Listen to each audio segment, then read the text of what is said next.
ಸ್ವತಃ ತನ್ನ ಹೆಂಡತಿಯೇ ತನ್ನ ಗಂಡನ ಸಾವಿಗೆ ಕಾರಣ ಆಗೋದು ಆದ್ರೆ ಹೇಗಿರುತ್ತೆ? ಈ ಕಥೆನ ತಿಳ್ಕೊಳ್ಳೋಣ ಬನ್ನಿ. ಹಿಂದೆ ವಸಿಷ್ಠರ ಆಶ್ರಮದಲ್ಲಿ ಕಾಮಧೇನುವಿಂದ ಉಪಚಾರಕ್ಕೊಳಗಾದ ಅಷ್ಟವಸುಗಳು ಕಾಮಧೇನುವನ್ನ ಕೇಳ್ತಾರೆ. ಆಗ ವಸಿಷ್ಠರು ಕೊಡಲು ನಿರಾಕರಿಸಿದಾಗ ಬಲವಂತವಾಗಿ ಎಳ್ಕೊ ಹೋಗೋದಕ್ಕೆ ಪ್ರಯತ್ನವನ್ನ ಮಾಡ್ತಾರೆ. ಈ ವಿಷಯ ಬ್ರಹ್ಮದೇವರಿಗೆ ಗೊತ್ತಾಗಿ ವಸಿಷ್ಠರ ದೇಹದ ಒಳಗೆ ಆವೇಶಯುಕ್ತವಾಗಿ ಅಷ್ಟವಸುಗಳಿಗೆ ಶಾಪವನ್ನ ಕೊಡ್ತಾರೆ. ನೀವು ಭೂಲೋಕದಲ್ಲಿ ಮನುಷ್ಯರಾಗಿ ಹುಟ್ಟು ಬನ್ನಿ.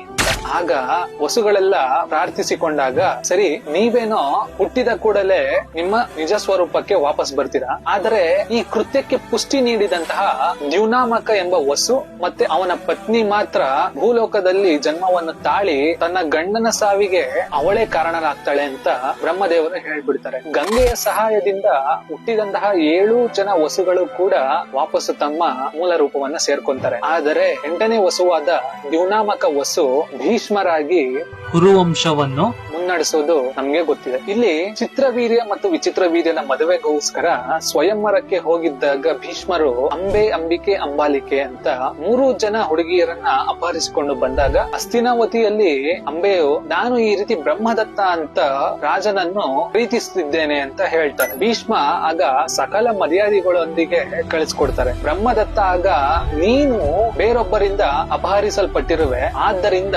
ನೀನು ಅವರ ಸ್ವತ್ತು, ಆದ್ರಿಂದ ನಾನು ಸ್ವೀಕರಿಸಲು ಸಾಧ್ಯ ಇಲ್ಲ ಅಂತ ನಿರಾಕರಿಸ್ಬಿಡ್ತಾನೆ. ನಂತರ ಅಂಬೆ ಬಂದು ಭೀಷ್ಮರ ಬಳಿ ಕೇಳ್ತಾಳೆ, ನನ್ನ ಈ ತರ ಅವನು ನಿರಾಕರಿಸ್ತಾ ಅಂತ. ಭೀಷ್ಮರು ಸಕಲ ರಾಜ ಮರ್ಯಾದೆಗಳೊಂದಿಗೆ ನೀನು ಅವನನ್ನು ಪ್ರೀತಿಸಿದ್ದೇನೆ ಅಂತ ಹೇಳಿದಾಗೇನೆ ನಾನು ನಿನ್ನನ್ನು ತ್ಯಾಗ ಮಾಡಿದ್ದೀನಿ, ತ್ಯಾಗ ಮಾಡಿದ್ರಿಂದ ನಾನ್ ನಿನ್ನನ್ನು ಸ್ವೀಕರಿಸಲು ಸಾಧ್ಯ ಇಲ್ಲ ಅಂತ ಹೇಳ್ದಾಳೆ. ಅಂಬೆಗೆ ಕಡೆ ಪಕ್ಷ ನೀನಾರು ನನ್ನ ಮದುವೆಯಾಗಿ ಸ್ವೀಕರಿಸುವಂತ ಅಂದಾಗ ಭೀಷ್ಮ ಆ ಜನ್ಮ ಬ್ರಹ್ಮಚಾರತ್ವ ಪಾಲನೆಗೋಸ್ಕರ ತನ್ನ ತಂದೆಗೆ ಮಾತನ್ನ ಕೊಟ್ಟಿರ್ತಾನೆ. ಆದ್ರಿಂದ ಭೀಷ್ಮನು ಕೂಡ ಸ್ವೀಕರಿಸೋದಿಲ್ಲ. ಕಡೆಯದಾಗಿ ಭೀಷ್ಮರ ಗುರುವಾದ ಪರಶುರಾಮರ ಬಳಿಗೆ ಹೋಗಿ ಈ ವಿಷಯವನ್ನು ಅಂಬೆಗೆ ಹೇಳ್ಕೊಂಡಾಗ ಪರಶುರಾಮರು ನಾನು ನಿಮ್ಮನ್ನು ಒಂದು ಮಾಡಿಸ್ತೇನೆ ಅಂತ ಮಾತನ್ನ ಕೊಡ್ತಾರೆ. ನಂತರ ಪರಶುರಾಮರಿಗೂ ನನ್ನ ಶಿಷ್ಯರಾದ ಭೀಷ್ಮರಿಗೂ ಘನಘೋರವಾದ ಯುದ್ಧವಾಗುತ್ತೆ. ಆ ಯುದ್ಧದಲ್ಲಿ ಪರಶುರಾಮರ ಸಾಮರ್ಥ್ಯ ಭೀಷ್ಮರನ್ನ ಸೋಲಿಸುವಷ್ಟು ಇದ್ರೂ ಕೂಡ ಮುಂದೆ ಆಗಬೇಕಾಗಿರುವಂತಹ ಘಟನೆಗಳು ಪರಶುರಾಮರಿಗೆ ತಿಳಿದಿರುತ್ತೆ. ಆದ್ದರಿಂದ ನನ್ನಿಂದ